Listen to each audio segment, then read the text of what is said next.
आज हम लोग जो है डिस्कस करेंगे continuity of real value function के शॉर्ट नोट्स की। ठीक है, तो आप शॉर्ट नोट्स को कैसे रिमेंबर करेंगे आओ इसको देखते हैं।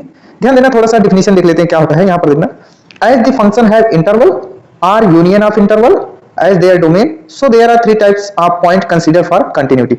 मतलब किसी फंक्शन के डोमेन का या हमें इंटरवल दिया हो या कई सारे इंटरवल का यूनियन दिया हो, उसमें हमें जो है थ्री टाइप्स ऑफ पॉइंट जो है कंटिन्यूटी के कंसीडरिंग में आ सकते हैं। ये क्या होता है अभी बताते हैं।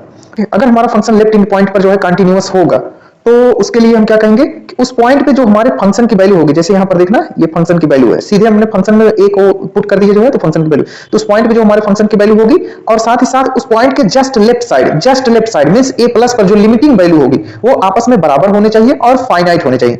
मेरा मतलब ये हो गया कि अगर आप लेफ्ट इन पॉइंट पर कंटिन्यूटी चेक कर रहे हैं तो उस पॉइंट पर फंक्शन की वैल्यू, उस पॉइंट पर फंक्शन की वैल्यू, साथ ही साथ उस पॉइंट के जस्ट राइट, क्योंकि भाई राइट चल रहा है तभी ग्राफ मिल रहा है, यहाँ पर राइट चलने पर मिल रहा है ना, तो दोनों वैल्यू आपस में क्या हो, बराबर हो। ये इक्वल का साइन है, ठीक है, बराबर हो और क्या होने चाहिए, फाइनाइट होने चाहिए। ये बात आप ध्यान में दिए रहना, ठीक है, ध्यान में लिए रहना, ठीक है। और राइट इन पॉइंट पर अगर चेक कर रहे हो तो उस पॉइंट पे फंक्शन की वैल्यू, यहां पर देखना एफ ऑफ बी की वैल्यू, साथ ही साथ उस पॉइंट के जस्ट लेफ्ट, क्योंकि लेफ्ट ग्राफ है ना, राइट तो है ही नहीं, तो जस्ट लेफ्ट जो है लिमिटिंग वैल्यू आपस में अगर बराबर और फाइनाइट है तो वो फंक्शन हमारा जो है राइट इन पॉइंट पर कंटिन्यूअस है, ठीक है। वैसे ही अगर आप इंटीरियर पॉइंट की बात कर रहे हैं तो उस पॉइंट पे फंक्शन की वैल्यू, ठीक, साथ ही साथ उसके left hand limit, right hand limit आपस में अगर तीनों बराबर है और साथ ही साथ फाइनाइट है तो हमारा फंक्शन क्या होगा, उस पॉइंट पे कंटिन्यूअस होगा। ये जो एफ सी प्लस है इसका मतलब ये हो गया माय डियर फ्रेंड, इसका मतलब ये हो गया कि limit of F x at x tending to c plus, ठीक है। इसका मतलब ये हो गया, भाई देखो लिख नहीं पा रहा हूं यहां पर क्योंकि ये हमारा राइटिंग पैड तो है नहीं, ये तो सिंपल से मोबाइल का यूज कर रहे हैं, तो ध्यान देना। कहने का मतलब क्या हो गया कि हमारा right hand limit, left hand limit, function की वैल्यू अगर आपस में इक्वल और फाइनाइट है तो वो हमारा फंक्शन क्या होगा, उस दिए हुए बीच वाले पॉइंट, बीच कहने का मतलब ये इसको एकदम बीच में ना समझ, मतलब दिए हुए इंटरवल के अंदर कोई भी पॉइंट हो सकता है, उस पे जो है हमारा फंक्शन क्या होगा, कंटिन्यूअस होगा, ठीक है।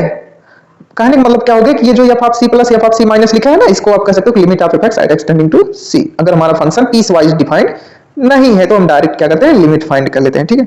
ध्यान ये देना है जो हमारी एफ सी माइनस है, एफ सी प्लस है, means left hand limit, right hand limit और फंक्शन की वैल्यू जो है ये कतई भैया इसमें से कोई भी प्लस इंफिनिटी या माइनस इंफिनिटी या ऑसिलेटरी नहीं होनी चाहिए। ऑसिलेटरी मतलब क्या हो गया, जैसे मान लो हमारा साइन फंक्शन ना, इसके अंदर अगर इंफिनिटी आ जाए, ये क्या है, ऑसिलेटरी। कॉस है उसके अंदर इंफिनिटी आ जाती है, ये क्या है, ऑसिलेटरी है। क्यों, क्योंकि यार हमें ये तो पता है कि इनकी औकात कितनी है, साइन की औकात क्या है, -1 से 1 के बीच में है, लेकिन भाई इनके औकात जान के क्या करोगे यार, क्योंकि ये इनको पता ही नहीं है, ये पता ही नहीं चलेगा कि ये इनफाइनाइट पे क्या वैल्यू देने वाले, इसीलिए इनका नाम क्या रख दिया, ऑसिलेटरी रख दिया है, ठीक है। तो ऐसे कंडीशन नहीं होनी चाहिए।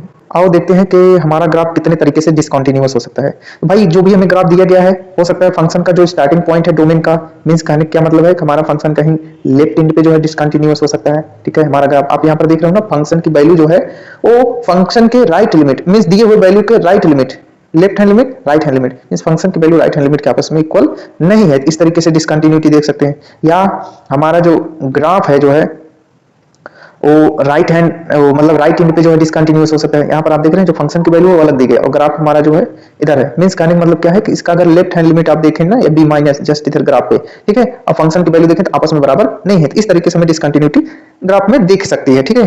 यहाँ पर देख रहे हो ये बीच का पॉइंट है, आप देखोगे जो एफ सी की वैल्यू है वो यहाँ डॉट करके दी गई है, और यहाँ पर आप देख रहे हो ना left hand limit, right hand limit आपस में बराबर है, यहाँ left hand limit, right hand limit आपस में बराबर है, लेकिन ये फंक्शन के वैल्यू के इक्वल नहीं है। ऐसे ही टाइप के जो हमारे डिसकंटिन्यूटी होते हैं ना, ये रिमूवेबल टाइप होते हैं। क्यों, क्योंकि इनकी लिमिट तो एग्जिस्ट करे, बस फंक्शन की वैल्यू इक्वल नहीं है। कहने मतलब ये हो गया जैसे गटर सड़क है, ठीक है, गटर का ढक्कन खुला हुआ है, ढक्कन उठा कर रख दोगे, फंक्शन हमारा कंटिन्यूअस हो जाएगा, ठीक है, मींस रोड हमारा मेंटेन हो जाएगा, ओके। यहाँ पर आप देख रहे हैं फंक्शन की वैल्यू उसके राइट हैंड लिमिट के इक्वल है, फंक्शन की वैल्यू सी पर राइट हैंड लिमिट की, लेकिन लेफ्ट हैंड लिमिट के इक्वल नहीं, क्योंकि लेफ्ट हैंड लिमिट इधर है ना, उसके इक्वल नहीं थे। हमारा फंक्शन क्या है, इस तरीके से भी डिसकंटिन्यूअस हो सकता है, ठीक। यहाँ पर आप देख रहे हैं ना लेफ्ट हैंड लिमिट, ना राइट हैंड लिमिट, ना फंक्शन वैल्यू, तीनों आपस में इक्वल नहीं, ऐसे भी डिसकंटिन्यूटी फंक्शन के देखे जा सकते हैं, ठीक है। अगर हम दिए हुए पॉइंट पर फंक्शन के left hand limit, right hand limit और फंक्शन की वैल्यू फाइंड किए, अगर तीनों आपस में बराबर तो आए, लेकिन अगर इंफिनिटी आ गए यार, यहाँ पर देखना ये इंफिनिटी आ गए, भैया लिमिट तो एग्जिस्ट कर जाएगी, लिमिट तो एग्जिस्ट कर जाएगी, लेकिन फंक्शन हमारा क्या होगा, डिसकंटिन्यूअस होगा। कहने क्या मतलब है, अगर ये तीनों value means left hand limit, right hand limit और फंक्शन वैल्यू आपस में बराबर हो रहे हैं ना, तो जो वैल्यू आ रही है यार वो भी क्या होनी चाहिए, फाइनाइट होनी चाहिए, इनफाइनाइट वगैरह नहीं होना चाहिए, ऑसिलेटरी वगैरह नहीं होना चाहिए, नहीं तो हमारा फंक्शन क्या हो जाएगा, डिसकंटिन्यूअस, लेकिन लिमिट एग्जिस्ट करेगी, लिमिट को कोई प्रॉब्लम नहीं। यहाँ पर देखना, मान लो हमारा left hand limit, right hand limit आपस में बराबर आ गया और फाइनाइट आ गया, फाइनाइट मतलब कोई एक नंबर आ गया, ठीक है, फिक्स नंबर आ गया, ठीक। लेकिन जो फंक्शन की वैल्यू है वो अलग आ गई। भैया देखो ये left hand limit right hand limit आपस में बराबर है, यानी लिमिट तो एग्जिस्ट कर गई, लेकिन यार हमें ये बताओ फंक्शन की वैल्यू क्या ये दोनों लिमिटिंग वैल्यू इक्वल है? नहीं है, तो हमारा फंक्शन क्या हो जाएगा? डिसकंटिन्यूअस हो जाएगा। ठीक, तो वेट प्लीज। लेकिन अगर हमारे ये तीनों वैल्यू, कहने का मतलब क्या है कि left hand limit right hand limit और फंक्शन वैल्यू तीनों बराबर और फाइनाइट रिजल्ट आ जाए, कोई भी फाइनाइट नंबर आ जाए, तो लिमिट भी एग्जिस्ट करेगी, फंक्शन हमारा कंटीन्यूअस होगा। ठीक भाई, फंक्शन कंटीन्यूअस होगा, लिमिट तो एग्जिस्ट करेगी। ठीक है, लेकिन मान लो अगर हमारा लेफ्ट हैंड लिमिट या राइट हैंड लिमिट या दोनों इनमें से एक या दोनों ऑसिलेटरी अगर आ गए, तो भाई साहब ना तो हमारा लिमिट एग्जिस्ट करेगा ना हमारा फंक्शन कंटीन्यूअस होगा। ठीक है, कहने का मतलब क्या है? फंक्शन हमारा डिसकंटीन्यूअस होगा। ध्यान देना, अगर हमारा लेफ्ट हैंड लिमिट और राइट हैंड लिमिट फाइनाइट तो आ रहे हैं लेकिन आपस में इक्वल नहीं है, तो लिमिट ही नहीं एग्जिस्ट करेगा, कंटीन्यूटी की बात ही नहीं करेंगे, यानी फंक्शन हमारा क्या हो जाएगा? डिसकंटीन्यूअस हो जाएगा। ठीक, अब आओ देखते हैं कितने टाइप के डिसकंटीन्यूटी होते हैं। तो भैया दो तरह के हमारे डिसकंटीन्यूटी होते हैं, एक टाइप 1 होता है, एक टाइप 2 होता है। ये टाइप 1 क्या होता है? टाइप 1 वो होता है भैया जिसमें हमारे या तो रिमूवल टाइप डिसकंटिन्यूटी होंगे या तो नॉन रिमूवल टाइप होंगे। ठीक है, लेकिन ये रिमूवल और नॉन रिमूवल क्या होते हैं? रिमूवल टाइप ऑफ डिसकंटिन्यूटी क्या होते हैं? ऐसे डिसकंटिन्यूटी जिसमें हमारी लिमिटिंग वैल्यू तो आपस में बराबर होती है लेकिन फंक्शन की वैल्यू की इक्वल नहीं होती है। साथ ही साथ ये जो वैल्यू है ना, लिमिटिंग वैल्यू फंक्शन वैल्यू, ये आपस में फाइनाइट होते हैं, इनफाइनाइट नहीं होने चाहिए, नहीं तो ये टाइप 2 में भाग जाएगा। ठीक है, यानी कि लिमिट एग्जिस्ट कर रहा हो लेकिन फंक्शन के वैल्यू इक्वल ना हो, और साथ ही साथ फंक्शन की जो भी वैल्यू है और लिमिट की जो भी वैल्यू है वो क्या होने चाहिए? फाइनाइट होने चाहिए। अगर इनफाइनाइट हुए टाइप 2 में चले जाओगे। ठीक है, तो ऐसे टाइप की जो है डिसकंटिन्यूटी को हम क्या कहते हैं? टाइप फर्स्ट का रिमूवल टाइप ऑफ डिसकंटिन्यूटी कहते हैं। क्या कहते हैं?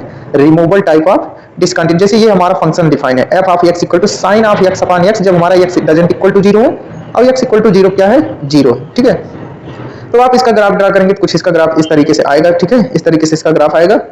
आप देख रहे हो कि 0 पे इसकी वैल्यू 0 है, लेकिन इसकी लिमिट जो है left hand limit right hand limit value जो है आपस में इक्वल है, 1 + 1 माइनस, ये आपस में इक्वल है, यानी लिमिट एग्जिस्ट कर रही है लेकिन फंक्शन वैल्यू इक्वल नहीं है। तो ये हमारा क्या हो गया? टाइप फर्स्ट डिसकंटिन्यूटी हो गया। अगर आप इस फंक्शन को रीडिफाइन कर दें, यानी x बराबर 0 पे इसकी वैल्यू 1 रख दें, तो ये फंक्शन हमारा क्या हो जाएगा? कंटीन्यूअस हो जाएगा। ठीक, नॉन रिमूवल टाइप डिसकंटिन्यूटी, ध्यान देना, वो भी टाइप फर्स्ट वाली, type first non removal type discontinuity. भैया जब लिमिट ही नहीं एग्जिस्ट करेगा तो नॉन रिमूवल वाला हो गया। ठीक है, लेकिन ध्यान देना जो भी हमारा लेफ्ट हैंड लिमिट होगा राइट हैंड लिमिट होगा, इनकी वैल्यू क्या होगी? फाइनाइट होगी। क्या होगी? फाइनाइट होगी। तो ये टाइप फर्स्ट नॉन रिमूवल वाले में जाएंगे। ठीक है, अब आप सोच रहे हो कि टाइप 2 क्या है? टाइप 2 यार बहुत आसान है। टाइप 2 क्या हो गया कि अगर हमारा लेफ्ट हैंड लिमिट या राइट हैंड लिमिट या फंक्शन की वैल्यू इनमें से कोई भी एक या दोनों या तीनों अगर टेंडिंग टू इंफिनिटी आ गए या टेंडिंग टू माइनस इंफिनिटी आ गए या ऑसिलेटरी हो गए, तो ऐसे केस में जो है हमारा टाइप 2 का जो है डिसकंटिन्यूटी हो जाएगा। ठीक है, जैसे आप इस फंक्शन को एनालाइज कर सकते हो। माय डियर फ्रेंड, यहां पर ध्यान देना, कुछ इंपॉर्टेंट टिप्स हैं। क्या है जरा इनको देखते हैं। Wait please. Okay, important point है। क्या है? पॉलिनोमियल, साइनसॉइड्स, साइनसॉइड या साइनसॉइडल बोल सकते हो, एक्सपोनेंशियल, ऑलवेज कंटीन्यूअस। साइनसॉइडल मतलब ये हो गया ना, साइनसॉइडल मतलब ये हो गया साइन cos tan ये सब वाले। ठीक है, और एक्सपोनेंशियल भाई tan वाइन को ना लेना। ठीक है, tan डिसकंटीन्यूअस होता है हर ऑड मल्टीपल ऑफ π/2 पे। ठीक है, always continuous in their domain. Okay, अब रेशनल फंक्शन, भाई रेशनल फंक्शन आ गया, पहला नंबर का आप इसमें जो भी कॉमन फैक्टर है उनको कैंसिल आउट कर दो, और उसके बाद gx जो भी हमारा डिनोमिनेटर पॉलिनोमियल है उसके रूट फाइंड करो। अगर उसके रूट कॉम्प्लेक्स नंबर आ गए जो है, उसके रूट कॉम्प्लेक्स आ गए या इमेजिनरी आ गए, तो वो हमारा रेशनल फंक्शन ऑलवेज कंटीन्यूअस होगा।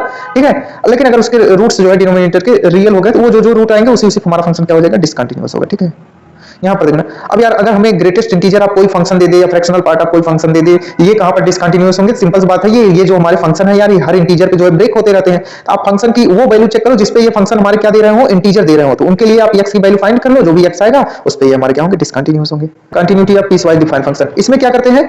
इसमें यही करते हैं भैया, जो हमारा पीसवाइज डिफाइंड फंक्शन होता है वो अपने अलग अलग सेपरेट इंटरवल में फंक्शन डिफाइन होता है, ये उसमें कंटीन्यूअस होता है, लेकिन जहां जहां हमारा फंक्शन ब्रेक हो रहा होता है उन पॉइंट पर हम चेक कर लेते हैं डिसकंटीन्यूटी। ठीक है, अगर हमारा f(x) और g(x) क्या है? कंटीन्यूअस है किसी पॉइंट पे, तो उसका अगर उसमें हम कोई कांस्टेंट वगैरह मल्टीप्लाई करते हैं तभी कंटीन्यूअस, उनका प्लस माइनस मल्टीप्लिकेशन डिवीजन कर देते तभी कंटीन्यूअस। डिवीजन वाले केस में ध्यान देना g(x) जो है उस पॉइंट पे 0 नहीं होना चाहिए। कंपोजिट फंक्शन के लिए क्या करेंगे यार? सिंपल सी बात है कि जो हमारा f ऑफ gx दिया गया है, g ऑफ fx जो भी दिया जाए, पहला इनपुट g के अंदर जा रहा है, पहले आप जो है g का जो है डिसकंटीन्यूटी पॉइंट फाइंड कर लें, और उसके बाद इस f का जो है डिसकंटीन्यूटी आप पॉइंट फाइंड कर लें। जो पॉइंट आ रहा हो उसको gx इक्वल करके सॉल्व कर लें। सपोज करो p या gx इक्वल टू p करके सॉल्व कर लो, जो भी x का वैल्यू आएगा उसको, और साथ ही ये जो हमारे gx का डिसकंटीन्यूटी पॉइंट आया था उसका सबका इंटरवल ले लो, वो हमारा क्या हो जाएगा?